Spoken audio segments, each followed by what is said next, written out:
Hey guys, let's talk Murph and let's talk the movements and the scales for the movements. Obviously, we can't be in the gym to do Murph this year. It breaks all of our hearts, but we know you guys can do this. You can take this on. We're in it together and we'll all get it done, okay? So first, if you haven't registered on the Tribe link, register. It's a really awesome way to help us keep track of where we are in our miles and our pull-ups, push-ups, and air squats. And it's kind of just a fun way to keep everybody together and accountable, because that's what we're going for. So I'm just going to take a few minutes and go over the movements. So Murph is 1 mile run, 100 pull-ups, 200 push-ups, 300 air squats, and another mile run. The great thing about Murph is you can partition that any way. So we have a lot of people who might opt to go 5, 10, 15, 5 pull-ups, 10 push-ups, 15 air squats for 20 rounds. Maybe you choose 10, 20, 30 for 10 rounds. It doesn't matter. You could go 100, 200, 300 straight through. Whatever works for you, whatever gets your fitness in. Also, if you only want to do half Murph or quarter Murph, any bit counts to help get us to our goal. And any bit helps to get you a little bit fitter. So, mile run, you guys know how to run. You've run a lot, especially during quarantine. Run a mile, half mile, whatever you want to run, okay? When you come back from your run, you have 100 pull-ups. I'm just going to partition it 100, 200, 300, but again, you can break it up however. I have a pile of odd objects and actual objects. So, a lot of us don't have pull-up bars at our house. A really good idea, I think Mike pointed it out in the line page, is to go to a park and grab onto some monkey bars. You could do some pull-ups there, unless someone kicks you off, I don't know. But other than that, you probably have some of these objects lying around the house. So, pull-ups, you're going to go for 100 of them. The scale for no matter what movement you're doing is 100. First, if you have a dumbbell, bent over row, you can do 50 each side.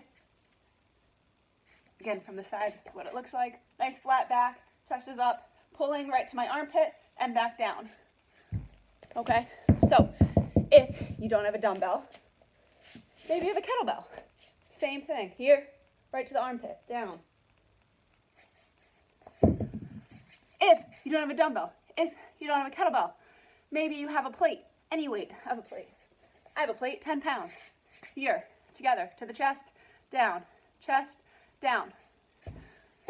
If you don't have a dumbbell, if you don't have a kettlebell, if you don't have a plate, maybe you have a medicine ball. This one has handles, that's super handy.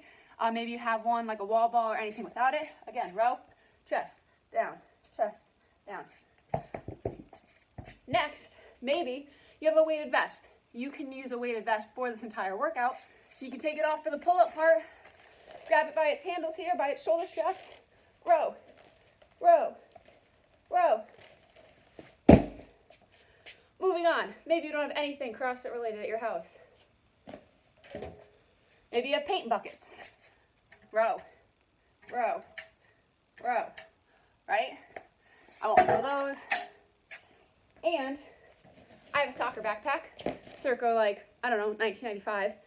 You can load it up with sneakers, you can load it up with bulks, you can load it up with anything to add some weight. Grab onto the straps, row, row. You could do it, you could wrap your arms around it and row, right? Also the barbell, I don't know. I think that's all the odd objects I have down in my basement.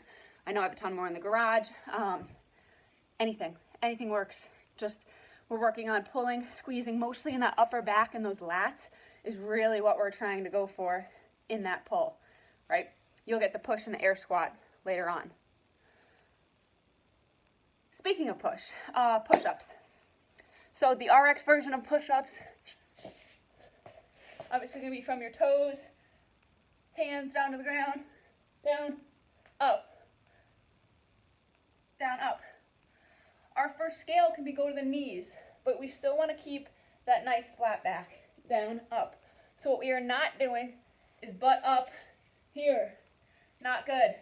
What we are not doing is flopping and doing the worm, right?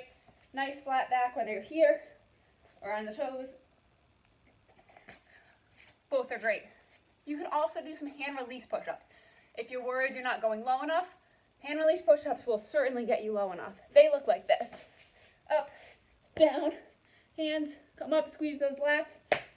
Hands go back down. You press up one straight line. You can do the same thing from your knees. down, up. Those are great because it really keeps the range of motion, so you're not stopping short and cutting the reps. Other than that, you can also do push-ups to an object, maybe to a bench. So this is a bench right here. Camera. Bench, right? So if I set up my hands on the bench, push up, come up. I know that's not a great demo, and yes, those are Lysol wipes, but COVID. And then the last movement is the air squat.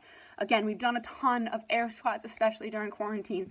So when you set up, remember those feet are going to be just outside your hips, and toes are going to rotate outwards just slightly, not quite a 45-degree angle. Reason being, we want to drive those knees a little bit outwards, keep our chest up, head up, squat, stand, squat, stand. From the side, our goal is to break parallel. Parallel is when the crease of your hip is below the crease of your knee. So again, from the side angle, my feet are set, parallel, back up. You can go all the way down if you can, stop parallel, come up. If your knees are hurting, or air squats aren't quite there yet, or that parallel position isn't there yet, I'm gonna borrow my bench again, and here it is. We're gonna squat to it. Squat, you can sit up and stand. Squat, stand. You can do that to a couch, to a chair, to anything. We're really just getting you guys moving, shaking out the cobwebs, and honoring Lieutenant Michael Murphy, the Navy SEAL and Medal of Honor recipient who gave the ultimate sacrifice in serving our country in Afghanistan. As always, if you have any questions, call us, text us. We'll run through more movement reviews, specifics. Maybe you have like an injury or a soreness that you're kind of fighting off. We'll work with you. These are just some general scales and movement explanations. So we hope you guys, again, first, register, and then you have 4 days to complete it. Friday, Saturday, Sunday, Monday. 4 days, log your scores in Tribe, 50 Murphs. Tell your family, tell your friends, get them started. We miss you guys. We love CrossFit, and enjoy the weekend. Bye.